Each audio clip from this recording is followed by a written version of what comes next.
is it's not so much that Biafra has to be an independent state, but it has to be economically viable, and you can't really have that with Nigeria as it is. How do we get there? We cannot be economically viable if we are not politically viable. Right. And political viability means complete and absolute independence. It has to have it. We must be independent. Yeah. And again, God creates countries and nations, and not man. There are many ways that nations can emerge. It is always an organic process. We understand that. We respect that. What most commentators don't appreciate about Africa, and which most Africans are a bit slightly uncomfortable with, is that somebody coming from Europe, and without regard for your culture, your traditions, your way of life, saying, you are now in one country and your name is Nigeria. Right. There is something unnatural about it. Yes. I said to the British government, if you had come, conquered my people, which is a natural human process, that is entirely natural. Right. If you had come, conquered our people, made us English, I can live with that. Yeah. But to come and hand over a children of God over to something completely alien, this same culture that we have in the north, which is an Islamic culture, tried to take us over many years ago, and they failed. You now came and completed the cycle for them. There is something evil about it. Yeah, something inorganic about it. Inorganic. Yeah. Very, very inorganic. And you cannot. We don't talk about economic development, because before you talk about economy, you talk about things like policies, both macro and micro, all the rest of it. You are dealing with people who cannot differentiate between macro and micro. No, absolutely. That's right. the problem. Yeah. Education is key for the world outside Biafra, and that's where this starts. The political has to start in the education. That's correct. When you speak to people in the UK, people in the US, is there an openness to independence for Biafra? No, there isn't. It's what you get is very condescending, wishy-washy. These are black Africans. Really, what do they know? Sort of attitude.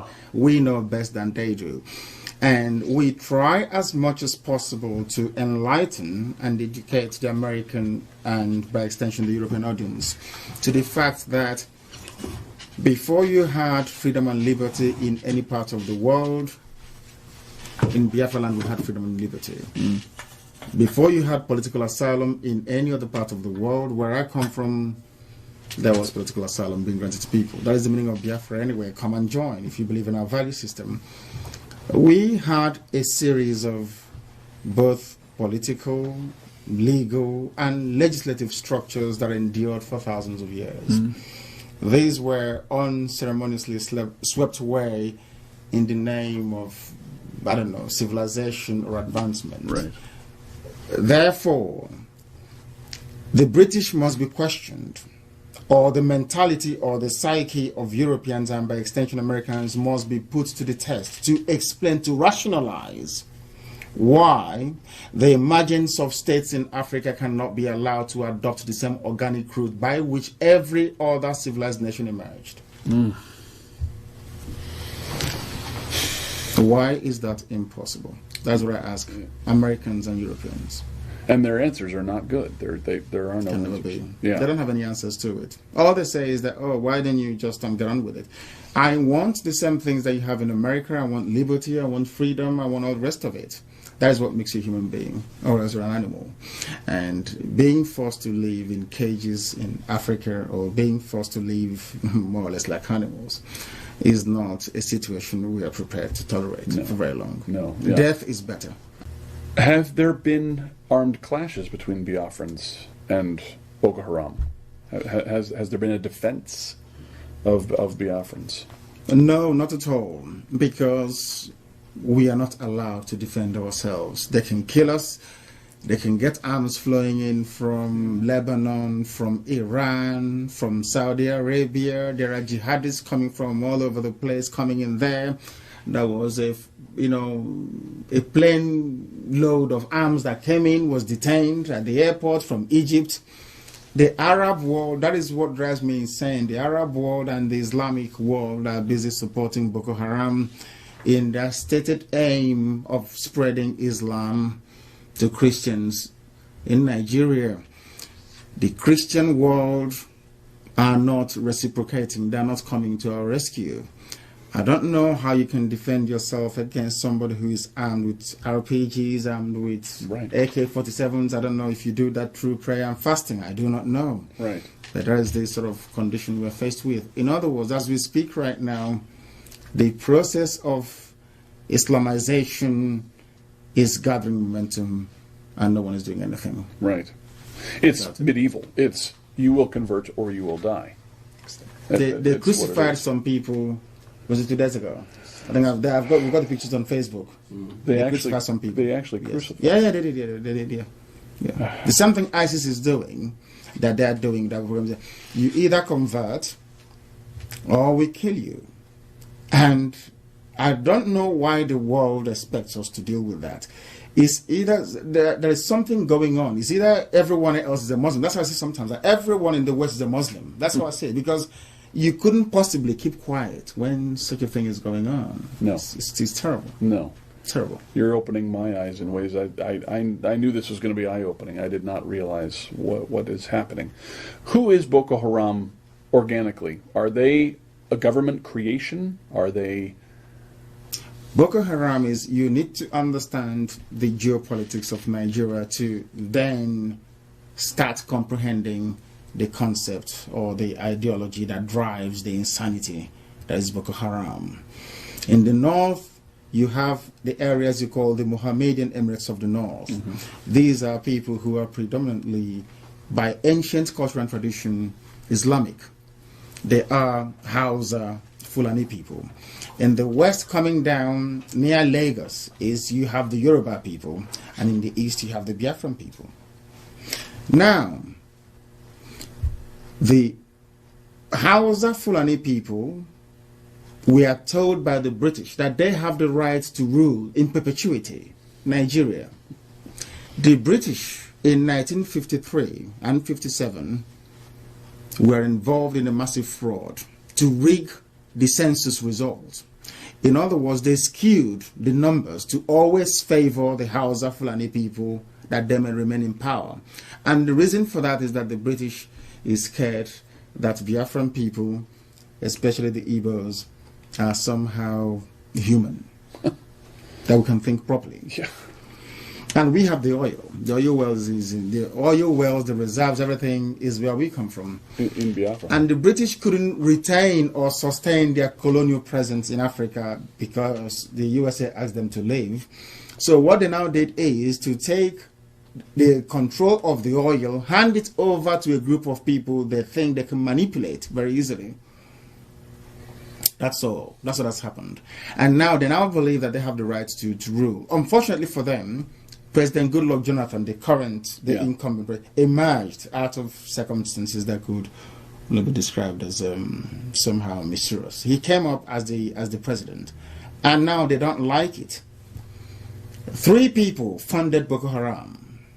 The ex-president, head of state Buhari, another ex-head of state, Hausa Fulani Islamic person called Babangida, another vice president, Atiku Abubakar.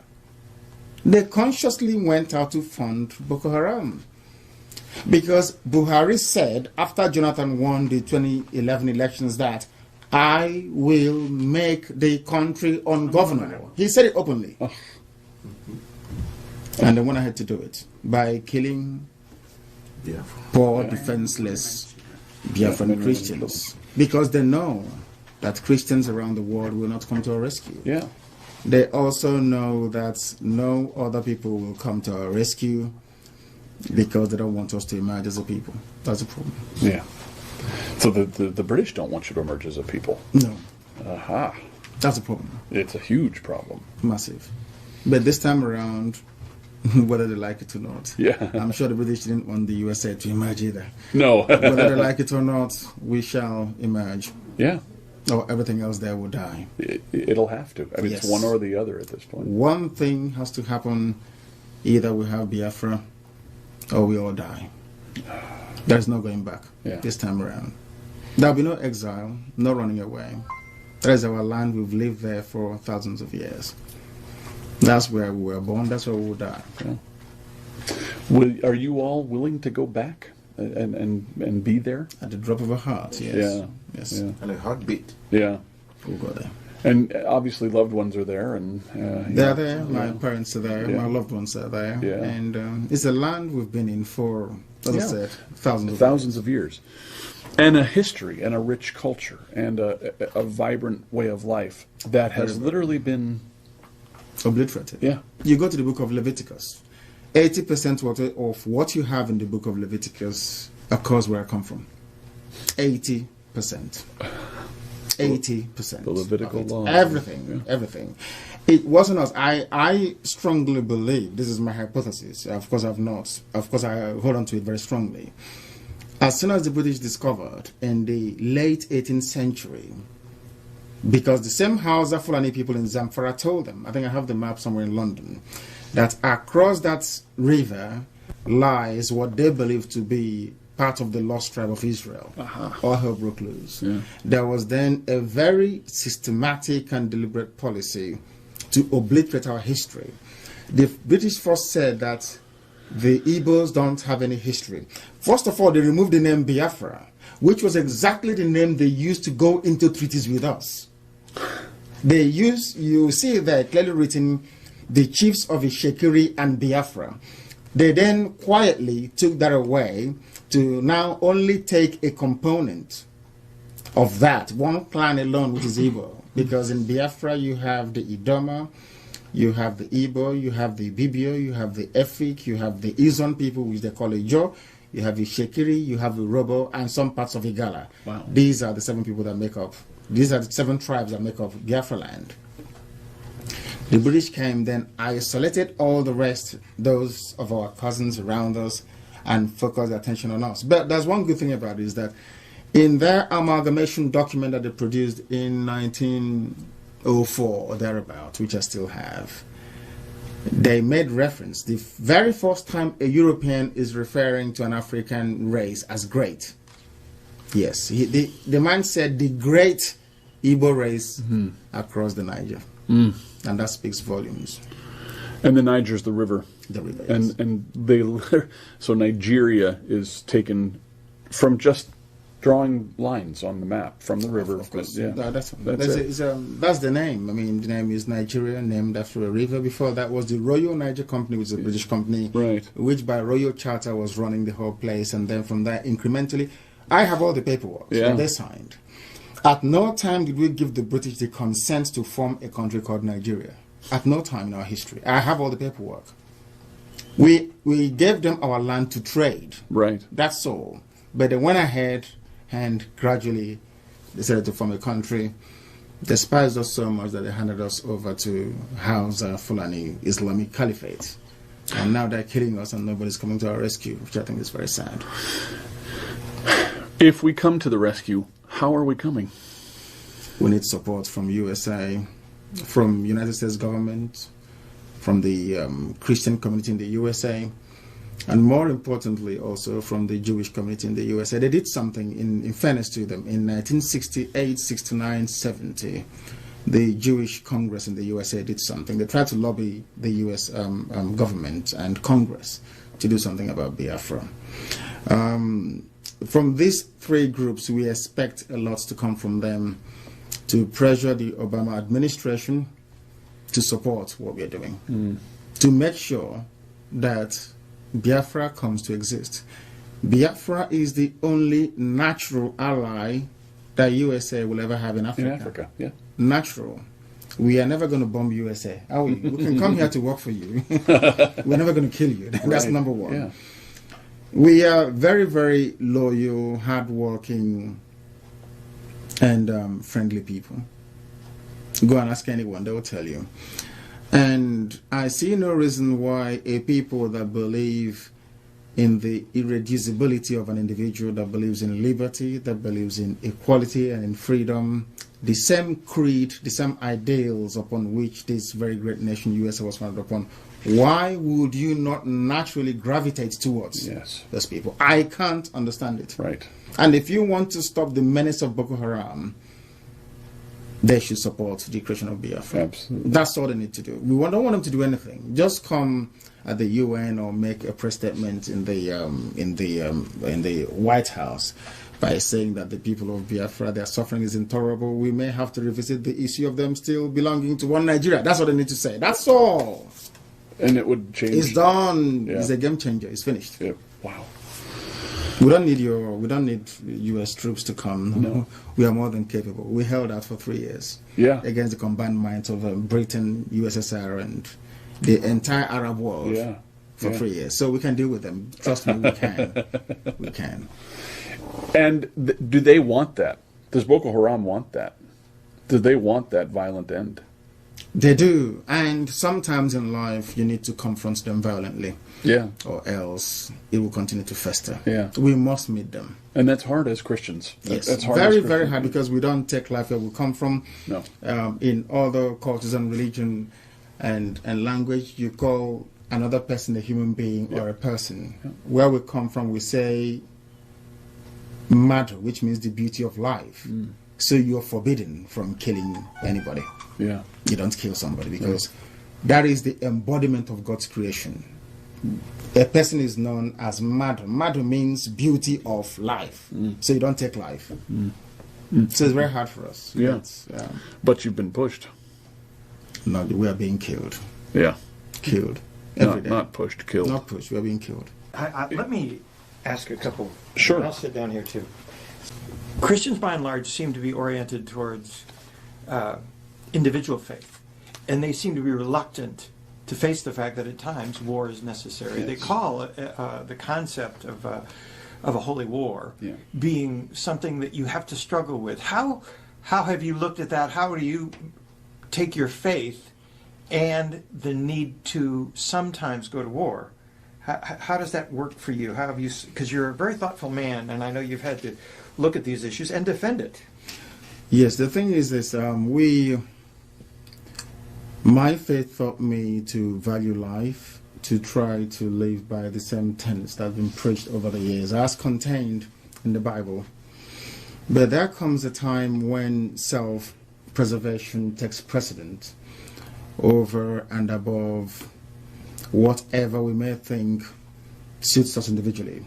Because by going to war, we are seeking to preserve, in our case, the children of God. If you do nothing, you become extinct. And there will be no one left to worship God, will there? Where we come from. So the best thing for us to do is to try as much as possible to reason or come to some level of agreement or accommodation with our adversaries, which has failed so far. The only alternative left for us is to go and meet them wherever we can find them. And we don't have any difficulties, because the reason why you have the U.S. Army is to preserve the ideals upon which this country is founded upon. Even your own body has its own defense immune system, isn't it? Without it, the human body will perish. Everywhere you go to, even in heaven, you have angels with their swords guarding the gates of heaven, you know, against the forces of darkness and of hell. So even if you extrapolate the argument and take it away into the natural world, where nature rather than reason obtains, you will still see the same phenomenon and forces at play, that there is need for you to defend yourself. I have another question, and that is, certainly our founding fathers had to struggle with that very issue. As it related to England, they had a strong faith, different faiths, possibly, but they had to come up with a Declaration of Independence. You are the vocal person that has really brought together Radio Biafra. What are the coalitions you have? Do you find that you have... How would you write your Declaration of Independence? What would be included within that? What are the values? Would there be religious freedom for other people who have a different point of view? Yes, there will be religious freedom. We've had it before. By our very nature, by our name, Biafra means come and join. Aha. That's the meaning of it. Yeah. Everybody, including the Sultan of Sokoto, can seek asylum in Biafra, will respect him and will allow him to come in. It's in our nature, that's how we are.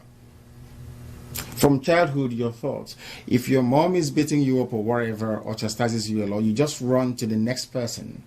All you need to do is to hold them very tightly, and your mom or your dad will never touch you. We've always had it. So tolerance is interwoven in our essence, in our being. Freedom, freedom, freedom. In every way you can imagine it. There is a name, there's something we say will come from. Onyenachia means I can never judge you, it's between you and your God. So that tells you. Absolutely. We are the original architects of freedom, and the British will attest to that. Yeah. We never had any theocracy, no dictatorship, no kings, nothing for thousands of years. We are not about to start now. For the first time, I think America, in the face of ISIS going into Syria and Iraq, has opened our eyes to the reality of the desire for a caliphate.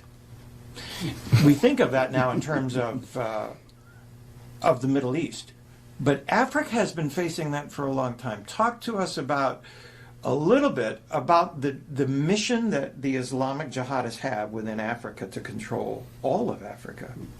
And This week has been, very terrible in the southeast, in Biafra land. It has been a weird month, a weird week in Biafra land because of what is currently going on. We had the issue of the unknown gunmen attacking NIG security personnel, whereby soldiers, army, NDLA lost their life. One happened in Ehimembano and the other one was at Mbise Road, very close to Obowo.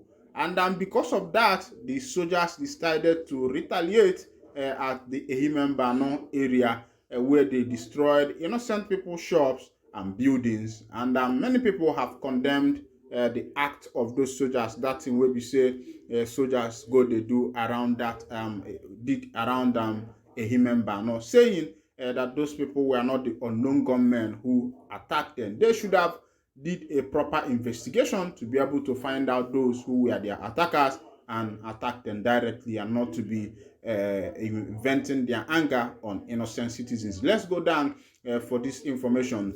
The indigenous people of Biafra, IPOB, has accused the Department of State Service, DSS, of illegally detaining its leader, Nnamdi Kanu. IPOB spokesman Emma Powerful claimed that DSS illegally detained Kanu while blackmailing the group with insecurity. Powerful made the allegation while urging the public to ignore claims of neutralizing operatives of the indigenous Eastern Security Network in Arochukwu and Enugu Forest. A statement by Powerful said the viral pictures and video being circulated by the Nigerian military showed they invaded the camp of Biafra National Guard, BNG. He insisted that BNG is not part of IPOB and has never claimed to have anything to do with the group. The statement reads partly, Nigeria government desperate effort to blackmail IPOB and ESN for over 8 years have always failed because IPOB's approach to self-determination is in line with the international laws. In desperate moves to blackmail IPOB and ESN, Nigeria security agents, particularly the DSS, have sponsored armed groups in Biafra land while detaining Mazi Nnamdi Kanu illegally. But our disciplined approaches have always exonerated the movement from these sponsored criminals. The viral pictures and videos circulated by the Nigerian military showed they invaded the camps of the Biafra National Guard, BNG. The BNG are not part of IPOB and have never claimed to have anything to do with the IPOB. Una don't see us in the hot. Mazi Emma Powerful has come out openly to say that the Nigerian government and also the DSS are detaining Mazi Nnamdi Kanu illegally. The Ohamadike one of Ndigbo, and because of that, they have been blackmailing the IPOB with insecurity, as the case may be. We all know that Mazi Nnamdi Kanu has been discharged and acquitted by the appellate court. And after that, the then Attorney General of the Federation, in the person of Malami, took the case straight to the Supreme Court. He appealed, he filed for stay of execution of the appellate court in the Supreme Court. He took the case to the Supreme Court and filed in for stay of execution. But according to professionals, because I am not a lawyer, I don't know the nitty-gritties or the fundamentals and rudiments of what law is all about and the rest of them. I think that is meant for the judiciary, who knows the interpretation of the law, because that is their work. My work is not to interpret law, but according to some professionals who are science and the rest of them, they have said that what should have been done is to release Mazi Nnamdi Kanu first, because according to them is that the judgment of the Supreme Court, the appellate court, will also be the same with that of the Supreme Court, because they say that the appellate court and the Supreme Court, somehow are in a very close synergy, even though they are two different courts, but they are in good synergy, that one can actually say what will be the outcome of the Supreme Court from what the appellate court has given. Now, they say that Nnamdi Kanu should have gone home first, that the DSS should have released Mazi Nnamdi Kanu. Now, and that brings to my mind what is currently happening between the former chairman of the EFCC and the courts, and also the former CBN governor, or also should I say the suspended CBN governor, Emefiele and Bawa, who was the former chairman of the EFCC. Now, the court has given a ruling concerning Emefiele, and the DSS has refused to play to that ruling. Of course, there was a video that was trending the other time where the prison warden and the DSS, EFCC, we are fighting. There were a very big fight between these two forces of who is going to hold Emefiele, in whose custody Emefiele is going to stay. Now, I started wondering, is there any gain in keeping somebody in custody? So, because of that fight, I believe that these people, maybe there is a way they make some gains in keeping, one into custody, because I believe that Emefiele is a rich man, and maybe somehow they might be gaining from that. And you see that Emefiele also, when he was in the office, refused to obey court order. When Nigerian court gave him order to continue the old note as a legal tender, and he refused. And later, after all said and done, that old note was still returned as a legal tender. Then I was wondering, why was the citizens of Nigeria, why were they suffered? In order to, everybody was in a rush to change their old note. People were selling their money and were buying their money with money. The same thing transpired with Bawa. So my question is, does it mean that this nation has become a lawless nation, where the judiciary themselves does not have any authority, that the executive literally hijacks power from both the legislature and judiciary? And we are meant to understand that we have three arms of government, which is the executive, the legislature, and judiciary. And according to the definition, these three arms of government have different works that they are doing. And we were told that, on the other hand, they supplement each other, and on the other hand, they work as checks and balances for each other. Now, looking at the system of government of Nigeria, these three arms of government in Nigeria is what I see as what is not working, because there is I don't see any checks and balances. I don't see any supplement, because the judiciary will give order, the executive will flutter the order, will flout the order. The legislature will give order, the judiciary will flout the order. The judiciary will also give order, the legislature will flout the order. Now I'm wondering, who is who and who is what? Now, meanwhile, let's go down to what is happening in the Biafra land, where Emma Powerful is saying something.